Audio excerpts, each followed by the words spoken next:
Hello, আসসালামু আলাইকুম everyone. আজকে আমি আপনাদের সাথে শেয়ার করব একটি হ্যান্ড স্টিচের ভিডিও, কিন্তু এটা শুধুমাত্র একটি হ্যান্ড স্টিচের ভিডিও নয়।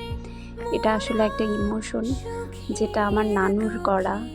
আমার নানু আজ নেই, কিন্তু তার স্মৃতি রয়ে গেছে। এখানে এত সুন্দরভাবে হ্যান্ড স্টিচ করা হয়েছে, আপনারা দেখতেই পাচ্ছেন। কাপড়টা দেখলেই বুঝতে পারবেন কাপড়টা কতটা পুরানো, প্রায় 40 থেকে 45 বছর আগের কাপড়। এখানে ওয়েলকাম লেখাটা এত সুন্দর করে সেট সুতা দিয়ে করা হয়েছে।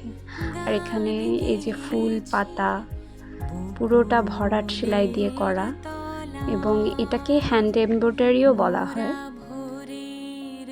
এত নিখুঁতভাবে কাজ করেছেন যে এতদিন পরও এটা দেখে মনে হয় না যে এত আগের পুরানো কাজ, কিন্তু কাপড়টা অনেক পুরানো হয়ে গেছে।